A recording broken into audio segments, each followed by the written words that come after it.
Welcome to the Faithful Fathering Podcast. Thank you for joining us. And this is Rick Wirtz, founder and president of Faithful Fathering, where we encourage and equip dads to be faithful fathers. Our vision is to see dads engaged in raising a godly generation and reinvigorating the church on the fathering front, to raise the bar for fathering in the church and in the community. This podcast series is talking about the Lenten season and our kids using this Lenten season, the 40 days leading up to Easter, to really focus in on helping our children get to know Jesus to a new level. And in this particular podcast, we're going to be talking about Jesus' parables, because the parables are where Jesus seemed to really communicate with his disciples and use them. He would talk in parables, and then he would break out and explain the parables to his disciples. And it seemed that was when his disciples started to get him. And so in the studio with us today is James Crum. James is the executive pastor of Risen Nation, and blessing to have you here, James. Thanks again, Rick. It's good to be here. And you are a man, husband, and father of two beautiful girls. Yes. 23 and 23 and 18, yeah. You started when you were young, right? Yeah, well, I got married at age 21, okay. And I didn't know enough to be married. So my wife was very graceful toward me. But we waited 5 years before we started our journey with parenting on purpose. Mm-hmm. And then we waited almost another 5 to have our second daughter. And it's worked out really well. They've had a unique relationship. They've always been close enough in age. So it's been good. And I just stay out of the way. It's a ladies' home. I was going to say, I hope you have a male dog or something. I do, but he's a trader. He's always with them. He knows who feeds him, right? Right, exactly, yeah. He just doesn't know who buys the food, huh? Well, I look forward to this particular podcast because the parables I always have found fascinating in Scripture, and they open the door to such a unique discussion in between Jesus and his disciples, and the idea that they always either pointed to himself, to his mission, or to his Father, and they always brought some things home. And so, are there some favorite parables of yours that you relate to that maybe you used in talking with your daughters about Jesus? Yeah, there's multiple ways I could look at this, but my favorite parable is literally one verse long. It's the guy finds a treasure in a field, mm-hmm. he buries it, mm-hmm. he goes and sells everything he has and buys the field. And that has just intrigued me on so many levels as a story, mm-hmm. Being such a short story, but it has so much implication to give your entire being for the treasure in the field. Mm-hmm. And then I've heard it taught from multiple angles and all the allegory. That's what's powerful about a parable or a story, is you can extrapolate from it many different meanings. Mm-hmm. Symbolically, you want to stay in context as Scripture goes. But I'm not sure we've ever lived in a day and age where story has been celebrated to the level it is today. Mm-hmm. From Netflix streaming series to the Marvel Avengers movie storyline, and people love story, and we've actually been inundated in the last few years in the church with people trying to maneuver the preaching more to a story format so that it's more understandable, more applicable for life. So I believe right now story is very important. So the parables of Jesus are more important than they've ever been. But I've always been overwhelmed with his wisdom, mm-hmm. to look and see a mountain and create a story of that with mm-hmm. the people who are sitting at the edge of it, or to see a field when he's talking to farmers, or to say something about a different trade, whether it be a fisherman or a taxman, that really would get their attention. He was the master teacher. Oh, he was. So why wouldn't we use his stories? And so we've interwoven those into our lives as parents, into our children, teaching them the basic meanings. But mm-hmm. it's so much easier to teach them a parable than it is the book of Revelation. Right. Well, and the one you just mentioned just says it doesn't have to be complicated. That's right. His simplest stories are the ones that really grab hold. Absolutely. The one that I know, the idea of the sower sowing the seeds. Yes. I thought there's so many applications. You had the sowing on the path, you had sowing in the rocks, the sowing into the thorns, and then finally the sowing into the good soil. Yes. I thought those were always analogous and helped me navigate, helped me to help our kids navigate through different relationships that they had to understand where their friends might Right. be in a Yes. spiritual maturity. Any Yeah. thoughts on that? Yeah, every person, whether they're young or old, they're in a stage. It may be a beginning stage, it could be a more mature stage, but every person, regardless of age, they're in a stage. And we could probably honestly say we've all been this thorny type soil before, the shallow soil. Like, we've all gone through those stages. So first and foremost, I think it's important to be honest about the places that you are. To say in front of your kids, to say to your wife, hey, I'm struggling right now. I'm not in a great place. But then to also teach that I don't have control over you or anyone else. Even my children, I knew would get to a point where they would make their own choices. But the one thing that I can exercise biblical self-control over is my soil. That's up to me. What I do with my heart is up to me. Teaching my kids that the better part of you is not what is seen on the outside, but it's here. It's your heart, and you have the opportunity to be good soil. And the way you do that is by listening, by honoring, by respecting. And so we could teach framework in that. And I'm really big with telling people scripture without quoting chapter and verse. So when we're teaching our kids, we were constantly teaching them scripture. We just weren't sitting down every time and pointing it out. Sometimes we were. In the world is in love with story right now. It's the greatest time to tell a story of Jesus scripturally without using words that alienate. So there's all kinds of application to this, but ultimately we get to decide what kind of soil we want to be. And that, I think the idea that if you aren't grounded real well, then you leave yourselves more vulnerable. Yes. And you can kind of see that and use that analogy for kids to look around a little bit and not to judge anybody else, but to just be aware that when you don't stand for something, you're going to fall for anything. Yes. Type thing. And so that's why I love this analogy that, we as parents, of course, we want to create as good a soil as we possibly can, particularly in a young life, Right. So that they're prepared for what's going to hit them when they Yes. start going to school or something along those lines. So any other parable jump out at you that you used to engage your daughters in spiritual discussion? Well, I think I don't know that one sticks out above the others as I'm kind of trying to filter through my head right now. These that you've mentioned here obviously are at the top of the list because the parable of the sower is actually kind of, if you can understand and interpret that one, it serves as a great framework for understanding the rest of the parables. So whether, the parable of the wheat and the tare, that one was very important. I know that's where we're going next, not to get ahead, but that one was very important because we had to make a decision that all parents have to make. Am I going to shelter my kid? Am I going to put my kid in Christian school? Am I going to homeschool them? Or am I going to place them in the most secular thing going on in society, which is, educational systems that are messed up. So, sowing the wheat and the tare obviously is a great thing to teach your kids. Is they're going to grow together.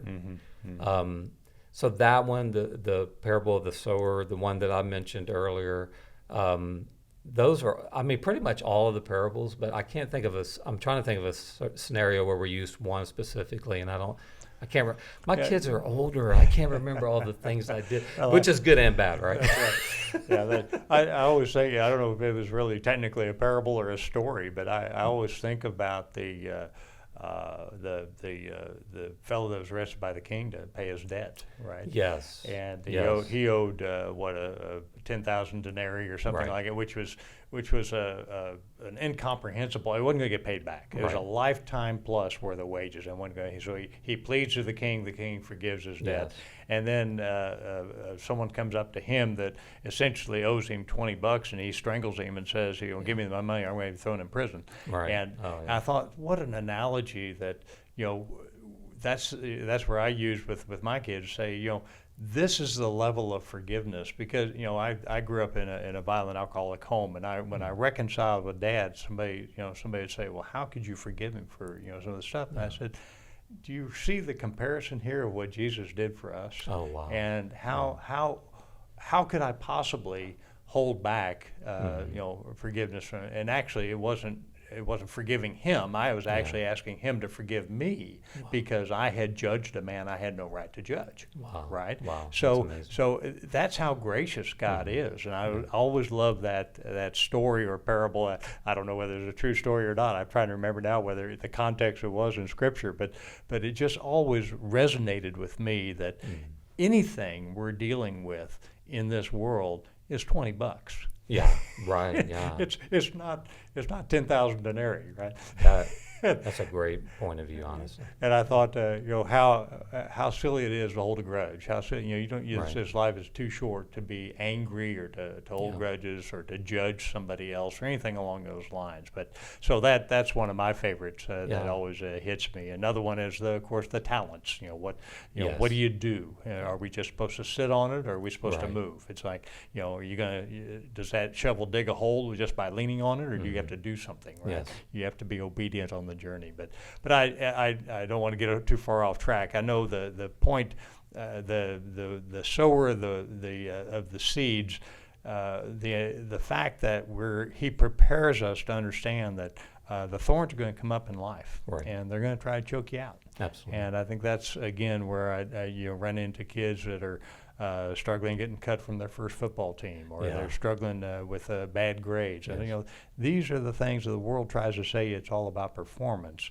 and so we have to be careful of that. Any final thoughts on that, seeds? The one parable that came to mind that I remember a season now, when you were talking, it jarred my memory, is the lady that won't stop asking the judge for justice. And finally, he's annoyed to the point where he answers her request. And it's a beautiful story. It's a strange story, but a beautiful story of persistence, praying. And I do remember a season in our life where that was a big, big deal, that we have to press through what it may have been church related, it may have been other things, but we had to press through certain things. And that parable really served us well in that season, to know that we have to keep asking. That it's not an annoyance to our Father. In the story, it was annoying, but the end result was it was all about persistence. Right. So we've been able to teach our kids, don't give up too quick. Everything doesn't come easy. I can interject a quick story here of my youngest daughter. My oldest daughter was a highly accomplished volleyball player, and my youngest daughter was following in those footsteps. And she tries out for her freshman year. She makes the team. She has a good season.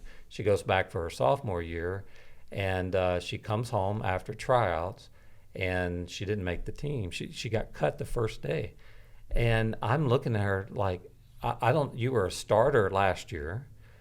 We've invested all this time, and I could not figure it out.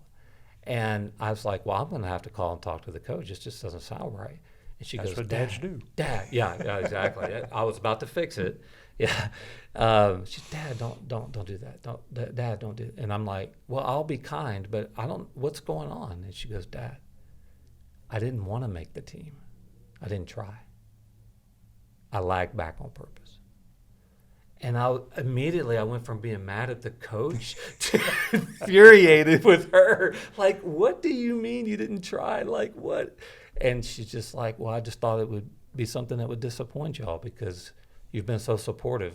She started early. We've been playing for years. And I was like, baby, no, if that's not what you want to do, we're not putting that on you. So sometimes, like, even just being too persistent or not being balanced in grace.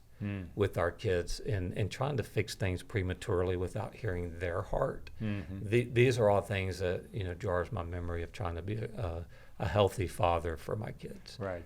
So that's a great story because we try to be God. We try to take control, and until we sit back and really hear their heart, then we can kind of get in sync. And that's one of the toughest things dads have is to try to understand their child's unique giftedness and where their passion is, and help them understand that everything isn't going to go rosy, but at the same time we do have to take responsibility for gifts that we've been given, and glorify God in the process. But that's a great story. The other parable I know we want to touch base on is the parable of the weeds, where the farmer planted the wheat, and then the enemy comes in and sows weeds right behind it. And the parable is that they want to pull up the weeds as soon as they come up, and the master says, no, let the weeds go, because if you try to pull them up now, you're going to disrupt the wheat. Absolutely. So let them grow up together, and then we'll separate them as we go on. Any thoughts on the application of that for your kids as they grow up? The hardest part of that understanding is not that they'll have that happen at school. My girls went to public school. They were believers inside of a petri dish full of unbelievers. They expected that. What they didn't expect is to have wheat and tares inside of the church. When the church, because the church teaches really weird stuff as it relates to pastors' families, the expectations that are placed. And my daughters had to go through that like I did. So I think it was harder to teach them, because this is literally telling us, this parable is telling us they grow together. So there can be tares in the church setting, there can be tares in your school setting. The problem is you expect it there and you don't expect it here. So as a dad, I have to work with that. I have to tell my daughters that, hey, not everything in the church looks like that. Not everything is unhealthy like that, but there are going to be a combination of people in this place that are going to grow together, and it's going to be messy, and we're all going to intertwine. And then, of course, the Lord, and in the parable it's very clear, the Lord's going to separate. And he's going to do that so you don't have to do that. You don't have to police church, and you don't have to police your friends. You can be a normal person in the midst of a tear, because you have great confidence that the Lord is going to deal with that. So our decision was just to let our kids grow up among the tares in the world, but the conversations about the tares in church were much harder. Right, and I think as the weeds were little and the wheat was little, they look pretty similar too. They're usually disguised, right? Yes, and it isn't just physical age; it's spiritual maturity that helps you, at least I know you did and I did as well. We're trying to help our kids discern between the wheat and the tare. Absolutely. And so then you can start to at least navigate through the world. Not necessarily, it's just like I was thinking of the analogy to Nehemiah's wall. The wall wasn't a wall of isolation; it was a wall of delineation. The gates were open on days of business and loved people in and out. But when it came to the Sabbath, those gates closed because this is Jerusalem, right? This is God's holy city. And I think when I read this parable, that's what I'm drawn to, is we're empowering our children to really identify the weeds, identify terror, not judge, just identify and know what to respect and where to draw the line. The old boundary thing that you talk about. I know you talk about with your daughters, because I did as well with my daughter and son, and these are tough conversations that we have to have. The fact that the world is always going to be the world. It is fallen. It is. If there's any doubt, just turn on the news sometime, right? But how can dads emulate some of the time? I just thought, looking back and reading through the scripture and the parables, I thought it was such a beautiful time in the relationship between Jesus and his disciples that they'd say, "What were you saying here?" How many times you get, "Dad, what did you mean by this?" It's just a time to sit down and just really connect. Did you see that as well? Rick, I absolutely have the most fond memories of my daughters crawling up in my lap. I think I still, maybe even up until the point where my oldest daughter was 20 years old, if she had a really rough day, I could still get her to come crawl up, kind of more like just, flatten me. But it's moments like that, honestly, looking back, that are priceless to me. Mm-hmm. And it was not in the depth of what I said. It was not in fixing their problems, because I couldn't. There were many of the things I couldn't. But knowing that I can just hold them, love them, make sure they know that I'm present, that's probably the thing that I would say the most. And that's what you see between the Father and the Son, is perfect unity. Mm-hmm. And in the world, in our relationships, we don't get to encounter those moments all that often. Mm-hmm. But in moments of vulnerability, when they needed a dad, that was the greatest pleasure of my life. Even if they were coming to me with a failure, to have them there that close to me going, this is safe. Sure. That to me draws a beautiful picture between the Father and the Son, and how he taught and how he trained his disciples the very same way. He loved them.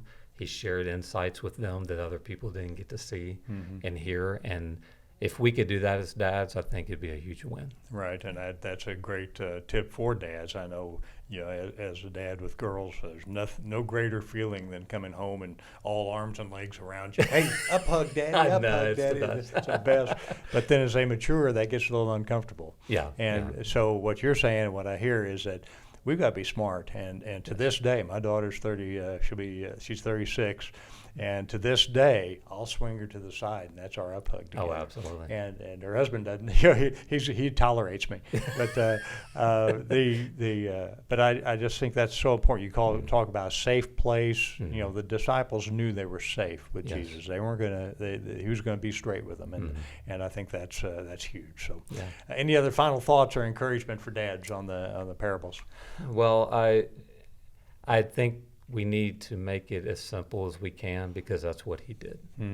One thing that crossed my mind is, I don't know how people feel about this. I know there's some mixed opinions, but the video series has come out, The Chosen. Oh, boy. One of the things that we did with our adult children is we watch episodes and discuss them. And that just created more story, right? It's just a story, but they're seeing it in their generational lens. And then we discuss it. So they would say, why are they doing this? What's this mean? Like, I've never understood that. Now that it's here, let's talk about it. We'd pause the show and they go, I don't understand that. Right. So I've used some tools like that later in life. And then, of course, when they were younger, we could do it with VeggieTales. But that was totally different. But I would say for dads, there are tools out there that make conversation really simple. Right.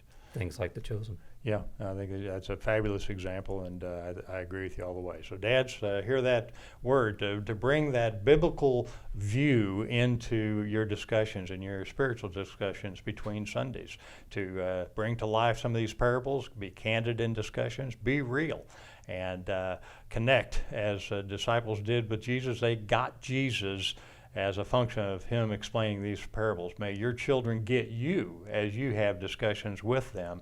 And of course, if Jesus is the gate to his Father, you're the gate to Jesus. So that's the dad you're called to be, and that's the dad the next generation needs. Godspeed.